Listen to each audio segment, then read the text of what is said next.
Halo semuanya, Satrio Widjo di sini. Di video kali ini saya akan menjelaskan mengenai dasar mengenai mesin turbo. Dan ini adalah dasarnya saja karena saya ingin berbagi lagi detailnya di video-video yang lain. Perkenalkan, nama saya Satrio Adiwijoyo sesuai dengan nama channelnya Satrio Wijoyo.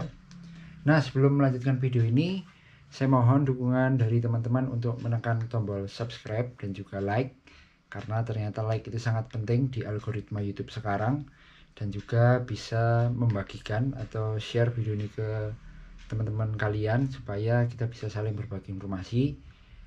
Saya dulunya sekolah teknik mesin di salah satu universitas negeri di Jawa Tengah, tapi tidak sempurna, tidak luput dari kesalahan. Jadi kalau ada salah, mungkin bagi teman-teman bisa mengkoreksinya dengan cara tulis di kolom komen. Nah, saya di sini sudah memberikan gambar ilustrasi gambar tangan karena belum bisa menggambar 3D modeling seperti itu. Nah, banyak sekarang mesin-mesin yang sudah menggunakan turbo, baik itu mesin industri, mesin mobil, maupun mesin-mesin yang lain. Nah, sebenarnya apa sih turbo itu dan bagaimana cara kerjanya? Ini adalah basicnya. Jadi turbo itu sebenarnya adalah sebuah turbin, bukan sebuah tapi dua buah turbin ya. Jadi ini adalah turbo, iki turbo. Turbo ini tuh sebenarnya kalau dibelah, dipotong begitu ya, itu jadi seperti ini teman-teman. Nah, jadi seperti ini tuh sebenarnya ada dua buah kipas atau dua buah fan yang disatukan oleh yang namanya as ya teman-teman ya. Kalau kita orang awam bilang itu ada porosnya. Nah, jadi kalau teman-teman itu membuat berpikir bahwa mobil itu keluar asapnya itu kan ada flow-nya, ada aliran udara yang keluar. Dan itu bertekanan juga karena dia tekanan dari langkah buang di dalam pembakaran ya teman-teman ya. Nah, ketika mobil ini dihidupkan, digas semakin kenceng, maka udaranya ini yang keluar flow-nya semakin banyak. Dan kalau itu dimampatkan, itu dapat dimanfaatkan untuk yang namanya memutar turbin panas dari turbo. Saya nyebutnya turbin panas ya, karena di sini tuh ada aliran dari knalpot itu masuk gitu ya. Nah, itu memutar ini, jadi dia masuk dari sini. Nah, itu kena sampingnya turbin begitu ya. Ini kalau ada turbin, ada bilah-bilahnya. Nah, itu dia ditabrakkan dari samping gitu ya. Nah, dari samping begini makanya turbinnya bisa muter. Nah, memutarnya turbin ini itu adalah energi yang didapat dari asap knalpotnya itu tadi. Nah, asap knalpotnya itu ditangkap gayanya dengan cara untuk memutar turbin yang panas ini teman-teman. Nah, turbin yang panas ini itu kan udaranya mampat ya. Nah, itu dibuang melalui knalpot, makanya dibuang di lubang knalpot ini ya. Ini seterusnya adalah knalpot. Makanya kalau teman-teman mendengarkan mesin-mesin diesel seperti Pajero Sport yang baru, yang mesinnya sudah 2400 cc itu, ketika dia dinyalakan, di knalpot itu terdengar suara seperti siulan-siulan turbo. Ya, memang karena knalpot itu melewati sebuah bilah turbo yang panas. Nah, karena bilah turbo yang panas ini itu disatukan oleh sebuah poros, maka dia memutar bilah yang dingin teman-teman. Nah, bilah yang dingin ini itu dia mengambil udara dari udara bebas, dimampatkan, yang kemudian dimasukkan kembali ke mesin. Maksudnya begini, ini ada udara bebas ya teman-teman ya. Sebenarnya ini tidak udara bebas juga. Di sini masih ada komponen yang namanya filter teman-teman. Kenapa harus diberikan filter? Karena untuk menangkap partikel-partikel kecil yang nantinya dicegah untuk masuk ke dalam komponen ruang bakar. Nah, kalau kita sudah mengerti konsep ini, maka udara bebas yang tadinya itu tekanannya 1 atmosfer atau 14, sekian PSIA atau 0 PSIG, sebenarnya kita itu kan hidup di bumi itu kan 1 ATM ya. Nah, kalau kita punya sebuah gauge atau sebuah sebuah alat pengukur tekanan udara, maka dia akan menunjukkan titik nol gitu ya teman-teman ya. Nah padahal sesungguhnya satu atmosfer itu sudah menekan 14 sekian PSI. Jadi udara yang masuk itu sebenarnya kalau tanpa turbo ya, kita tidak membahas turbo, sekarang kita membahas tentang naturally aspirated engine. Itu udara yang disedot oleh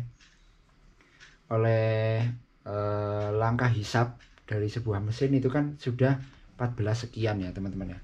Nah fungsi turbo itu adalah untuk menaikkan tekanan untuk melebihi 1 atm ya teman-teman ya. Jadi lebih banyak lebih banyak oksigen yang ada di dalam ruang bakar, sehingga nantinya kalau diberikan lebih banyak bensin, maka power yang diekstrak dari sebuah mesin ini akan bisa lebih baik.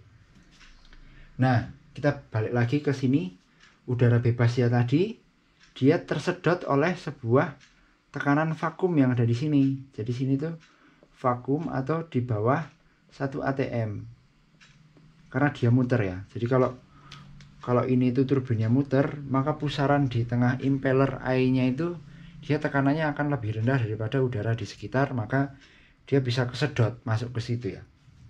Maka udara bisa masuk ke sini. Nah, ini diputar sama yang tadi, keluar ini dia tekanannya sudah lebih dari 1 atm. Nah, apakah tekanan turbo ini dapat divariabelkan? Pasti. Jadi untuk turbo-turbo sekarang itu sudah banyak sekali teknologinya. Ada yang variabel geometrik nyebutnya, ada yang variabel nozzle. Jadi itu sebuah volute-nya turbo, volute itu keongnya ini, itu geometrinya bisa berubah-ubah sesuai dengan RPM mesin atau banyaknya flow udara yang memutar ini agar optimal terus begitu. Ada juga cara-cara lain yang mungkin saya jelaskan di video selanjutnya.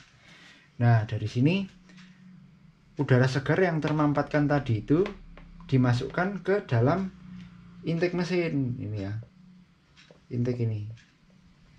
Nah ini exhaust. Nah makanya di dalam intake mesin ini untuk mesin-mesin berturbo itu tekanannya lebih besar, sehingga banyak partikel-partikel oksigen yang dibawa ke dalam ruang mesin ini lebih banyak. Sedemikian sehingga apabila itu dibarengi dengan sebuah perangkat penambah bahan bakar atau injektor yang berlebih, maka ini bisa mengekstrak banyak tenaga daripada mobil naturally aspirated. Seperti itu. Itulah mengapa sekarang banyak banyak mobil-mobil yang cc-nya kecil berturbo tapi bisa setara dengan mobil-mobil cc besar yang tidak berturbo. Seperti itu teman-teman. Tentunya mobil cc kecil dengan turbo dengan mobil cc besar tidak turbo tentunya ada plus minusnya. Seperti kalian seperti memaksakan anak kecil, walaupun anak kecilnya itu lebih cerdas, atau membuat orang dewasa itu bergerak santai gitu kan, tetap berbeda ya teman-teman.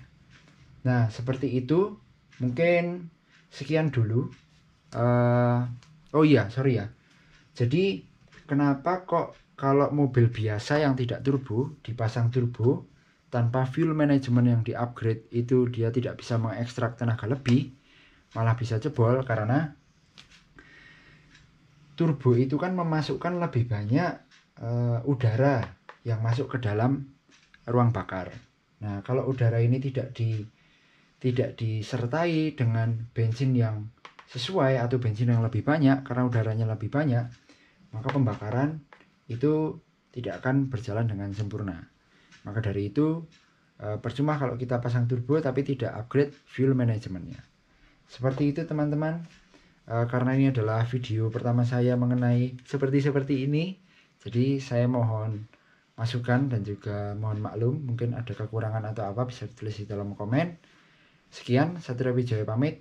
Salam engineering, mantap.